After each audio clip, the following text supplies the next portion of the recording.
So, nung nakaraan yung mga tinesting tayo, itong Cyberpunk, Devil May Cry 5, yung The Last of Us 2, Spider-Man, yan yung mga tinesting natin. No? So, ang ginawa ko, dinilit ko na sila o in-install ko na sila.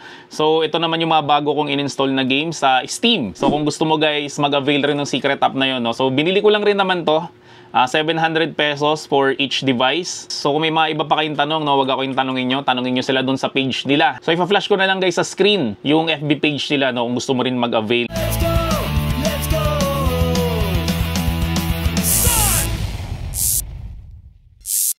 Ito, may nag-request kasi nito, Alan Wake. Then, itong Final Fantasy 7, God of War, tas God of War Ragnarok, tas Last of Us 1. Itong Path of Exile, di pa siya tapos ma-download eh. Story of Season, Grand Bazaar, Tekken 8. Tapos bukod dyan guys, may iba pa tayong testing. So, dito naman sa PC Game Pass. Kasi dito naman, kung gusto mo ng mga legit naman ng mga games, na pwede mo i-download, no? So 175 pesos naman to monthly. Nagawa na rin naman ng tutorial nito sa channel ko, no? So kung gusto mong makita yon, so panoorin mo na lang, no? So dito naman, ang ite-testing natin dito ay ito, Expedition 33, saka itong Doom The Dark Ages. So may trip lang talaga ako i-testing, no? Hindi ko mapigilan eh. Pag Steam games guys, kahit na yung mga kanununuan pa ng mga video game, ay nandito pa rin, no? So testing ko nga to, itong Battle Realms. Hindi ko lang mapigilan eh, no? So gagamit ako ng mouse. So kung hindi mo to guys alam, itong Battle Realms, no? So tanungin mo yung tito mo. Yan, so working guys yung Battle Realms. Very nice. Lakasan ko nga. Naalala nyo to nung high school, di ba? Nagka-cutting tayo para lang dito. So, tingnan muna natin. Game option, 1920 by 1080p nga natin. Tapos, highest detail natin. O, di ba? Sabi ko sa inyo, Battle Realms, gumagana pa rin. So, skirmish nga tayo. Tapos, hindi ko siya tatapusin, guys, ha. Pakita ko lang sa inyo na gumagana siya. Ano ba maganda? Dragon, Serpent, Lotus, Wolf. So, ang tagal ko na itong nalaro. So, sana kabisado ko pa siya. So, try nga natin tong Wolf. Look at my muscle! Uy, grabe, bilis na mag-load, oh. O, di ba? For the clan. Yan, so dito na lang yung well. We're short of rice. Oh man. Berserker yung gagawin dito eh. We're short of water. Look at my muscle. Muscles. Oh, di ba? Look at my muscle. Let me at them. Give me some meat. Slice and dice. We're short of water.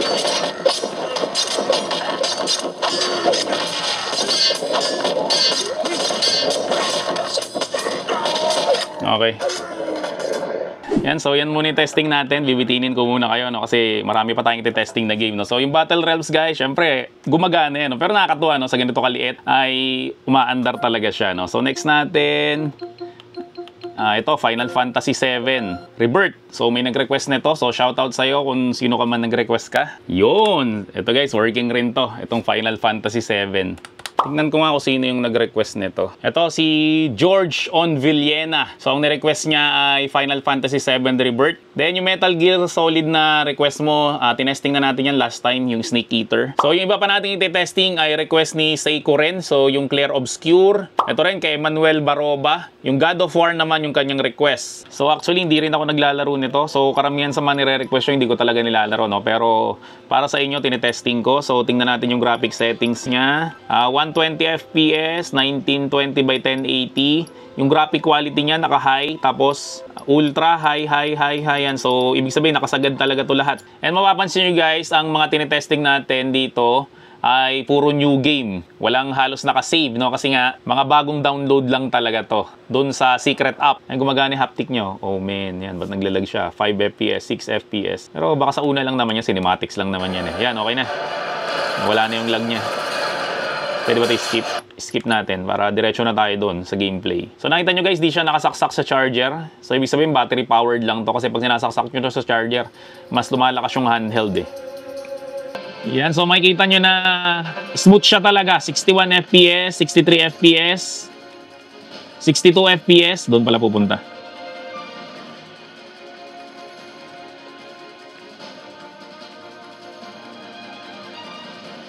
Pupunta dito. Pwede pantaasan yung brightness. Ayan, okay. Ito guys, so tingnan nyo to. 53 FPS yan. So kaya naman. Ito. Hindi basta kaya eh, kayang-kaya. Ito ko siwa.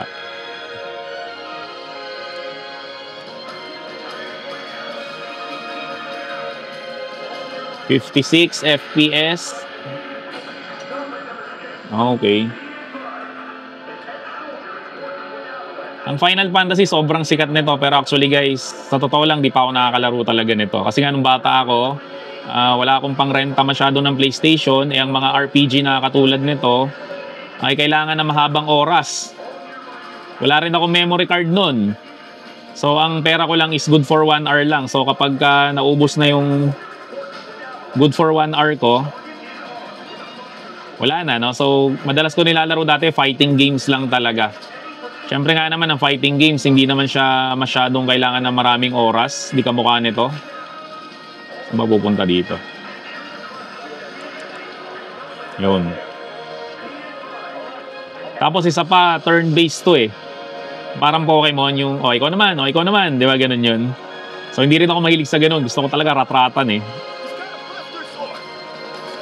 Hindi. Iba siya.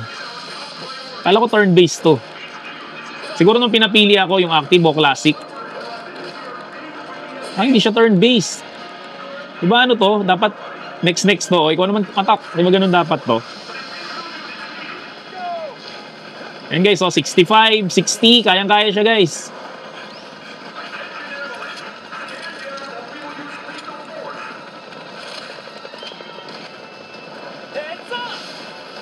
Boobs.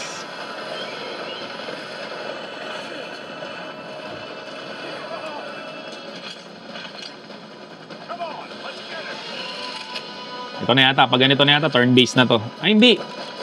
Talagang hindi siya turn-based na, oh. Ito pa talaga to? Di ba dapat next to? Yung, ako naman na-attack, ikaw naman na-attack. Kaya corny ako dun, eh. Pero hindi na siya ganun. Siguro may option. Yung kanina yata pinapapili ako, classic, saka active. Okay. So, entas na natin to guys. Nakita nyo naman gumagana siya. So, okay rin siya. So, pili pa tayo ng ibang game. Try natin to. Itong Ragnarok. Temporal anti-aliasing. Tapos, quality, performance. Tapos, naka-high yung preset. 55, 53. Yan. So, ito na. Smooth na to. Naka-high to. Tapos, may frame generation. Tapos, naka-performance mode. Oh no! We're not your enemy!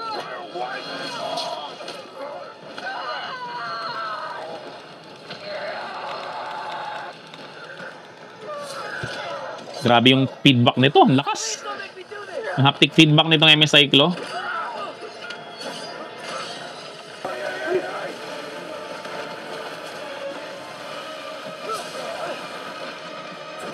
Nice, ganda nun. Gustong-gusto ko yung animation na yun. Paulit-ulit ko yun. Dati adik rin ako dito nung uso pa yung arcade machine eh. Nung nakaraan, nagpunta ako ng SM, no, nakakalungkot kasi yung mga arcadean ngayon wala na masyadong tao. Tingnan natin yung graphic settings natin. So naka full screen, resolution 1920 by 1200, V-Sync naka-on.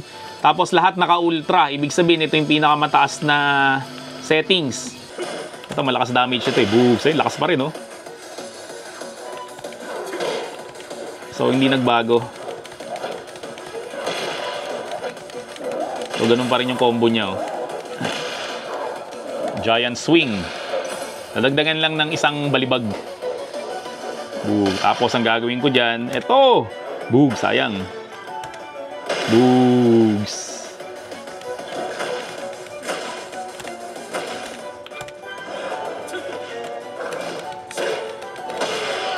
Okay. Yan, so ito yung latest na release ng Story of Season, no? Sa Nintendo DS to, tapos ni-remake nila. Meron rin kami nito guys sa Nintendo Switch.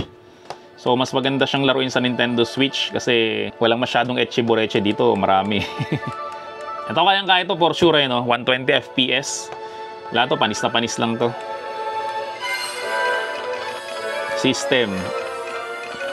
Options. Graphic settings. Yan, so naka-high naman lahat. Continue nga natin. Ito, may nakasave ako dito. Yan, so working rin to guys. Itong Grand Bazaar. No, so hindi ko na ito patatagalin kasi hindi mo na maglalaro nito eh. Yung nag-request pala nitong Alan Wake. So tingnan niya natin. Wala kasing Alan Wake 2 eh. Alan Wake 1 lang. No? So testingin natin yung Alan Wake 1. Look up to the light. Look up to the light. Ayun. Yan. So pag ito 76 frames. Wala to. Luma na to eh. Halata naman eh. So kayang-kaya to. 55 frames. Basta mga 45 frames nakuha na yan. Ayos na yan. Yan. So salamat dun sa nag-request ng Alan Wake 2. Pasensya ka na. Walang ganon. Alan Wake 1 na lang. Yan. So working naman siya dito sa MSI Klo. Kayang-kaya naman to. So dito naman tayo sa kabila guys. Sa Xbox Game Pass. So may mga testing rin tayo ng mga game dito na mga dinownload ko na. So try nga rin natin dito. Ito naman. Di ba kanina nag-Battle Realms tayo. Ngayon try naman natin tong StarCraft. So StarCraft, ito yung remastered. Yung Brood War. So kung hindi mo to alam, tanungin mo yung tito mo kung ano to. Isa to sa pinakamaganda at kinaadikan talaga na game of all time. Grabe to dati. Merong 2 channel na especially para lang dito. So play custom tayo. Paki-comment down nyo nga kung ano yung pinakasikat na map natin dito. Nakalimutan ko na eh. We require more minerals. Grabe, adik na adik ako dati dito. Tapos nakipaglaro ko nito dati kay Jesser, kay Among Tunay. Yung dial-up pa dati, yung pag inangat mo yung telepono, maka-cancel yung game mo. So naglalaro kami nito dati sa online. Problema dito, ang bagal-bagal. Ang bagal-bagal, sobrang bagal ng game na to. Minsan yung isang ganito, maabot ng 5 minutes, 10 minutes. Sobrang tagal, nakakainip yung game. Saan nga ba to? Ay, dito. Grabe oh, tingnan nyo yun oh. Ganyan lang pala dati, pero dati ganda na ako dito eh. Pero ngayon yung graphics niya, hindi na talaga ito makakasabay sa mga bago ngayon.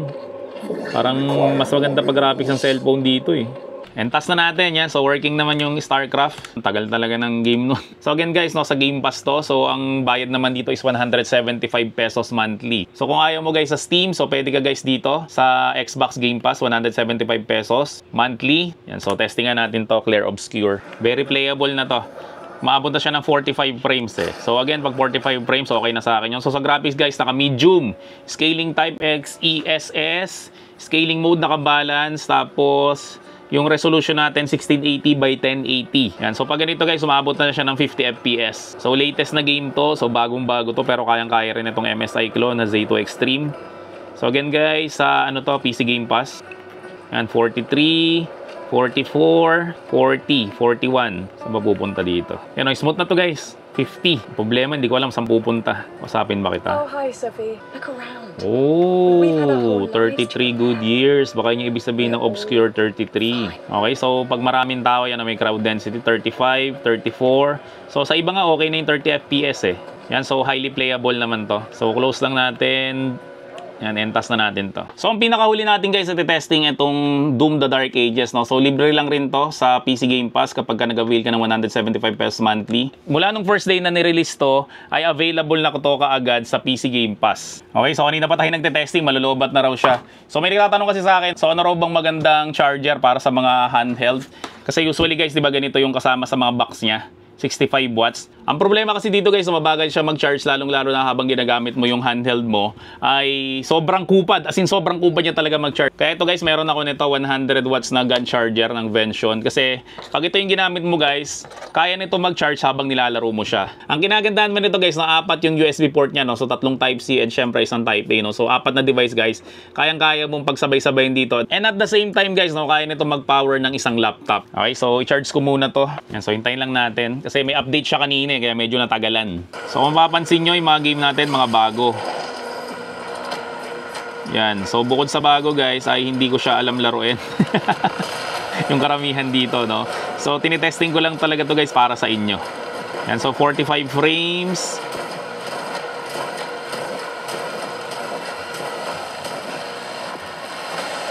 ...44 frames... Subukan natin guys na wag natin siyang i-high. Slider natin, gawin nga nating medium lang. Yan. Pag naka-medium lang siya guys, 42. Kanina pumalo siya ng 60. Okay. 43 frames. Yan, 45, 44 frames, 42.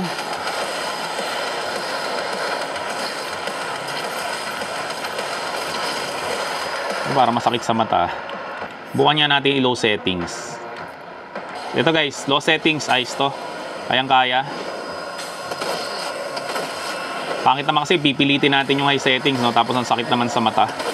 So, yung ibang player dati sa computer shop ko, mas pinipili nila yung low settings para mas maganda yung gameplay nila. So, mas priority nila yung gameplay kaysa sa graphics. So, minsan ganun rin ako Pero kung kaya naman natin ni high, syempre mas okay. Pero kung hindi talaga kaya, basta playable, ito, 63. Yan, ganda na nito. Okay, so ito guys, playable to. Itong Doom The Dark Ages. Low settings, tapos yan, kayang-kaya niya, 52 frames. Pero kung i-high settings nyo to, kanina nakita natin 35 frames, 43 frames. Kung okay lang sa inyo yung ganun, pwede na, di ba? Kasi yung iba, 30 frames, okay na sa kanila Yung mga naglalaro ng Nintendo Switch, 30 frames lang ang Nintendo Switch usually. Ako kasi guys, ayaw ko talaga ng 30 frames. Gusto ko at least 60, 45 frames. Maganda na sa akin yun, smooth na sa mata ko yun. Pero pag 30 frames, di ko kayang tanggapin yun. Okay?